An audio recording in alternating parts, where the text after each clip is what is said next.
اعوذ باللہ من الشیطان الرجیم بسم اللہ الرحمن الرحیم السلام علیکم ناظرین یقیناً آپ خیریت سے ہوں گے. اللہ تعالیٰ آپ کو اپنے خاص حفظ و امان میں رکھے. اللہ تعالیٰ آپ کے لیے آسانیاں کرے. اللہ تعالیٰ آپ کو باوقار رکھے. اللہ تعالیٰ آپ کو کسی کے سامنے شرمندہ نہ کرے. ناظرین جو آپ کا آج کا جو ویلاگ میں بنانے لگا ہوں یہ بہت خاص ہے.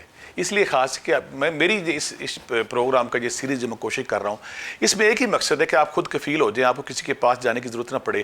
کوئی بھی مسئلہ ہو, کوئی بھی پرابلم ہو تو اللہ سے رجوع کریں, اللہ کے ذکر اذکار کی طرف رجوع کریں, قرآن پاک سے رجوع کریں اور آقا کریم کی شریعت سے رجوع کریں, آقا کریم کی زندگی سے رجوع کریں. ہم کوئی بھی معاملہ ہو تو جب ہم بابوں کے پاس جاتے ہیں, فراڈیوں کے پاس جاتے ہیں, چوٹوں کے پاس جاتے ہیں, وہ نئی نئی کہانیاں, نئی نئی سٹوریاں, اور وہ اس قابل نہیں ہوتے, ہم ان کو بہت بڑا مقام دیتے ہیں. تو آج ہمارا ٹاپک ہے استخارہ کیسے کریں, یعنی کہ اللہ تعالیٰ سے بھلائی کیسے مانگے, اللہ تعالیٰ سے خیر کیسے مانگے, اللہ تعالیٰ سے رہنمائی کیسے لیں.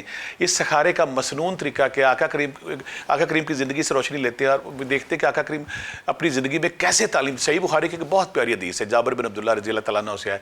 وہ فرماتے ہیں کہ آقا کریم ہمیں استخارے کی مختلف معاملات میں آقا کریم ہمیں استخارے کی تعلیم اس طرح دیتے تھے جیسے قرآن پاک کی کسی سورت کی تعلیم دے رہے ہیں. اور پھر دوسری بات تو کہتے ہیں کہ ہمیں ہر معاملے میں سکھایا جائے کہ آپ استخارہ خود کریں. استخارہ کرنے کی تعلیم پھر وہ دعا بھی یہاں پہ اللہم انی استغیرک کا وہ دعا پوری ہم سکرین پہ دیں گے جو جابر بن عبداللہ رضی اللہ تعالیٰ عنہ سے, اور آقا کریم نے وہ دعا فرمائی کہ دعا پڑھ کے آپ جس طرح کریں گے. میں یہاں پہ یہ بتاؤں گا کہ استخارہ ضروری کیوں ہے. اور دوسری بات ہے کہ اس دعا کے علاوہ میں 3 اور مختصر طریقے بتاؤں گا اور ایک 5 منٹ کا استخارہ آپ کو بتاؤں گا. اگر آپ 5 منٹ استخارہ کرتے ہیں تو اللہ تعالیٰ آپ کو وہ رہنمائی, وہ روشنی, وہ نور دے دیتا ہے آپ نے کرنا کیا ہے. استخارے کی ضرورت کیوں پڑتی ہے؟ ہماری جو زندگی ہے نا, اس میں روز برہ کوئی نہ کوئی معاملہ, کوئی نہ کوئی پریشانی, کوئی نہ کوئی ٹینشن, کوئی نہ کوئی 2 منزلیں, 2 راہیں سامنے آ جاتی ہیں. 2 منزلیں کیسے؟ سب سے بنیادی, سب سے اہم کام جو بے شمار لوگ جن کو جب ضرورت پڑتی ہے, جب اپنی بیٹی کا رشتہ کرنا چاہتے ہیں, جب اپنے بیٹے کا رشتہ کرنا چاہتے ہیں تو رشتے 4-5 ہوتے ہیں. کوئی فیملی میں بھی ہے, کوئی باہر بھی ہے, کوئی دفتر میں ہے, کوئی کالج میں ہے. تو پیرنٹس پریشان ہوتے ہیں کہ ہم کیسے فیصلہ کریں کہ کون سا رشتہ ٹھیک ہے, کون سا غلط ہے. دوسرا پرابلم جب بچے کے کیریئر کا مسئلہ آتا ہے, اس بچے کے سبجیکٹ کون سے رکھنے ہیں, مضمون کون سے رکھنے ہیں, اس کے فیوچر کا کیریئر کیسے بنانا ہے, وہ کرتے ہیں. پھر دوسری بات سب سے اہم کہ اگر بچہ باہر جانا چاہتا ہے تو بہت سے سارے پیرنٹس پریشان ہوتے ہیں ہم باہر جائیں کہ نہ, بچے کو کس ملک بھیجیں, کس ملک کو نہ بھیجیں, کون سے سبجیکٹ ہیں, کون سے سبجیکٹ نہیں ہیں. یعنی کہ وہ اس میں پریشان ہوتے ہیں کہ بچہ کہاں کامیاب ہوگا, کہاں کامیاب نہیں ہوگا. یا بعض کا یہ ہوتا ہے کہ ملک میں رہے یا ملک سے باہر چلا جائے. یا پھر زندگی کے معاملات میں کاروبار کون سا کریں, کاروبار کون سا نہیں کریں, اس وقت کریں, اس وقت نہ کریں, شادی بچے کی کب کریں, کب بچے کی شادی نہ کریں. زندگی جو ہے یہ ہر لمحہ کوئی نہ کوئی زندگی دستانے پہن کے آپ کے سامنے کھڑی ہوتی ہے. ہر لمحہ کوئی نیا ٹاپک, کوئی نئی الجھن, کوئی نئی پرابلم, کوئی نیا مسئلہ, کوئی نیا پرابلم لے کے آپ کے سامنے آتی ہے. تو انسان جو بڑا بے صبرہ, جلد باز, بے چین ہے, وہ پریشان ہو جاتا ہے کہ اب میں یہاں پہ کیا کروں, کون سا راستہ ایسا جو مجھے حقیقت کی طرف لے جائے, کون سا راستہ جو مستقبل میں میرے لیے بہترین ہوگا. تو اس میں پھر ہر بندہ کوشش کرتا ہے کہ میں اللہ کی طرف رجوع کروں. تو استخارے کے لیے بنیادی جو چیزیں ہیں نا, اس میں یہ ہے کہ پہلی بات آپ باوضو ہوں, اور باوضو ہونے کے بعد آپ پھر 2 رکعت نفل پڑھیں. نفل پڑھنے کے بعد وضو ہو کے پھر اللہ کے حضور پیش ہو جائیں.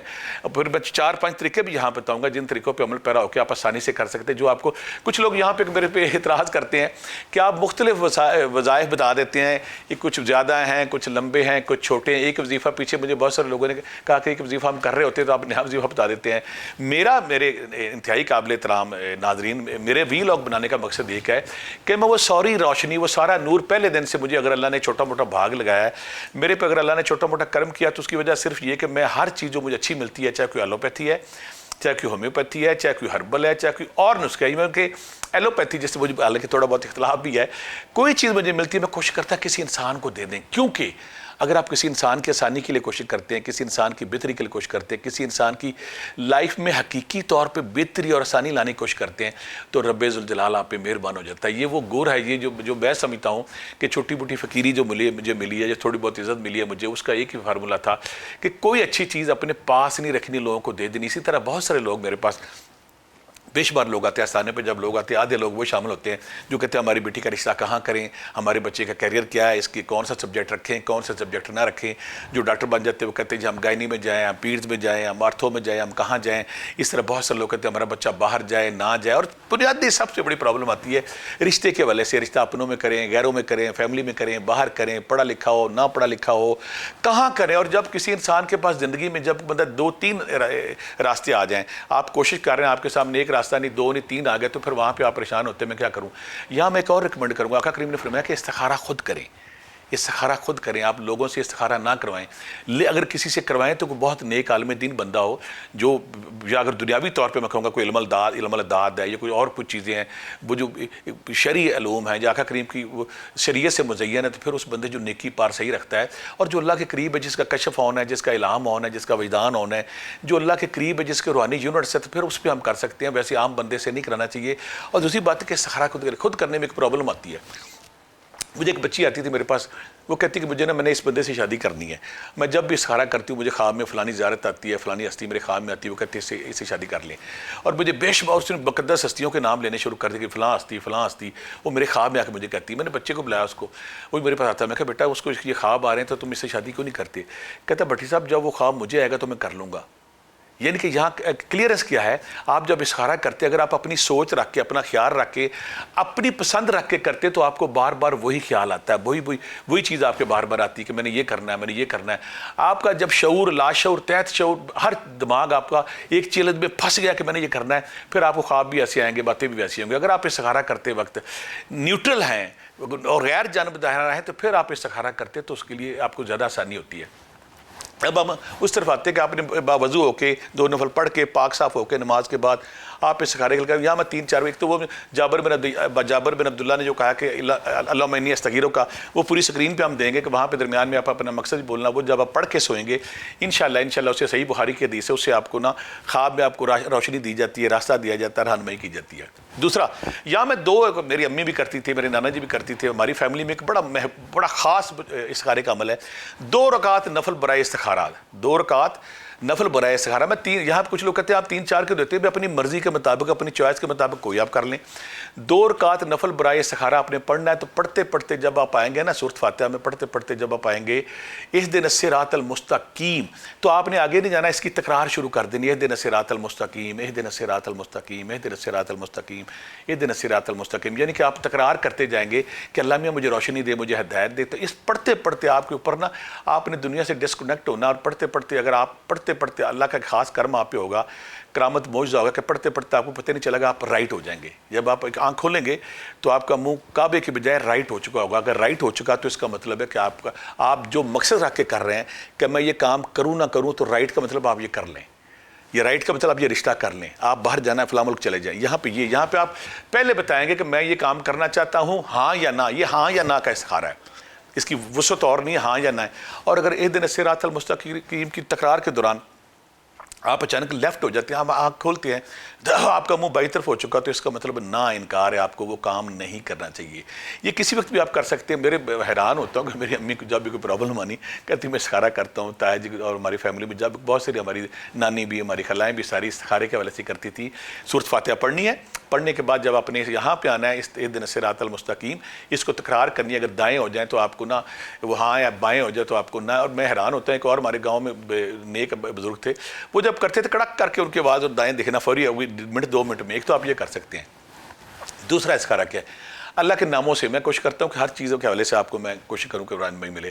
اللہ کے ناموں سے اس طرح کرتے ہیں کہ اللہ کے بڑے 3 خوبصورت نام ہیں, یا علیم و عین سے, یا علیم و یا علیم و یا لطیف و یا خبیر و, یا علیم و یا لطیف ہو یا خبیر و. 2 رکعت پہلے وضو کریں, وضو کرنے کے بعد 2 رکعت نفل استخارہ پڑھیں, پھر اس کے بعد آپ نے 2 رکعت جو ہے نا, اس کے بعد آپ یا علیم ہو یا لطیف ہو یا خبیر ہو 10 سے 15 منٹ پڑھیں. پڑھتے پڑھتے اللہ میاں تو لطیف ہے, تو خبیر ہے, تیرے پاس سارے علم ہے, یا لطیف ہو یا علیم ہو یا خبیر ہو, تیرے پاس ساری خبریں, مجھے وہ خبر دے دے. یہ پڑھتے پڑھتے آپ جب سو جائیں گے نا تو خواب میں آپ کو انشاءاللہ وہ ضرور خبر آئے گی, وہ ضرور سمجھ جائے گی, کہ پتہ چل جائے گا آپ نے یہ کام کرنا ہے یا آپ نے یہ کام کرنا ہے. یہ دوسرا استخارہ ہے. تیسرا استخارہ آپ کا کیا ہے؟ تیسرا استخارہ بڑا خوبصورت ہے. میں ایک بڑے نیک ہستی, میں پہلے کئی دفعہ ذکر کیا ہے, اب حافظ امیر مبدی رحمۃ اللہ علیہ, بڑے نیک انسان تھے. ایک دن مجھے کہنے لگے, میں ان کے میرے بھائی کے بڑے دوست تھے, کہنے لگے میں نا یہ روحانی کام اس لیے نہیں, مجھے میرے پاس بندے بھیج دینے. میں نے کہا اتنے نیک آدمی میرے پاس کیوں بھیجتے ہیں؟ تو کہنے لگے میرا مشن اور ہے, وہ تبلیغ کے مشن, اور بلا شبہ وہ اللہ کے ولی تھے. تو مجھے کہنے لگے کہ اگر کبھی میں نے انہیں پوچھا کہ استخارہ کرنا ہو, اللہ سے رہنمائی لینی ہو تو کیا کریں؟ انہوں نے مجھے سورہ بقرہ کی آیت نمبر 32, سورہ بقرہ کی آیت نمبر 32, یعنی کہ سبحانک لا علم لنا الا ما علمتنا انک انت العلیم الحکیم. سورہ بقرہ کی آیت نمبر 32 کہنے لگے کہ اگر آپ یہ 110 یا 111 بار پڑھ لیتے ہیں اور اس دوران آپ کو نیند آتی ہے تو جو مقصد ذہن میں رکھ کے آپ سوتے ہیں وہ آپ کو پتہ چل جائے. اس آیت کی ایک اور بھی خوبصورتی ہے یا لطیف یا علیم یا خبیر کی. اور جو سورہ بقرہ کی یہ آیت ہے کہ اگر آپ اس سکھارے کے علاوہ دیکھنا چاہتے ہیں چور کون ہے, جادو ہوا ہے کہ نہیں ہوا, بیماری ہے, پریشانی ہے, آپ اللہ سے کوئی انفارمیشن لینا چاہتے ہیں کہ میرے اوپر جادو ہے, میرے اوپر بیماری ہے, میرے اوپر کوئی ٹینشن ہے, تو اگر آپ جب یہ سورہ بقرہ کی آیت نمبر 32 پڑھتے ہیں تو آپ کو خواب میں اللہ تعالیٰ رہنمائی کر دیتے کہ آپ کی بیماری جسمانی ہے, روحانی ہے, مالی ہے, جادو ہے, نظر ہے, ٹونا ہے, سحر ہے. تو اب میں یہاں پہ کلیئر کر دوں, حضرت جابر بن عبداللہ رضی اللہ تعالیٰ کی جو حدیث پاک ہے اس سے آپ روشنی لے سکتے ہیں, یا لطیف یا علیم یا خبیر سے روشنی لے سکتے ہیں, سورہ بقرہ کی آیت 32 سے لے سکتے ہیں. اور پھر دوسری بات ہے کہ آپ جب بھی کوشش کریں گے, اور 2 نفل جو میں نے کہا 2 نفل برائے استخارہ اس سے مدد لے سکتے ہیں, آپ کو رہنمائی مل جائے گی. آخر میں اس دعا کے ساتھ کہ اللہ تعالیٰ آپ کے لیے آسانیاں کرے, اس دعا کے ساتھ کہ اللہ تعالیٰ آپ کو حقیقی معنوں میں اپنی روشنی اور رہنمائی دے. اور دوسری بات ہے کہ میں بہت سے لوگ میرے پوچھتے ہیں کہ میں فون نہیں اٹھاتا ہوں. میں بالکل فون اٹھاتا ہوں جب موقع ملتا ہے, لیکن جب فون اٹھاتا ہوں اتنی کالیں آتی کہ آپ کو بزی چلتا رہتا ہے. اور کچھ لوگ شکایت کرتے ہیں کہ جب میں 27 کے بلاک جوہر ٹاؤن اتوار پیر بیٹھتا ہوں تو ٹوکن نمبر جو ملتا ہے 0323 44555289 وہ بڑا بزی ہوتا ہے, تو رش زیادہ ہوتا ہے, اس لیے ہوتا ہے. تو لیکن آپ نے کوشش کرتے رہنا, میں ملتا رہوں گا انشاءاللہ بہت ساری دعاؤں کے ساتھ. اللہ حافظ.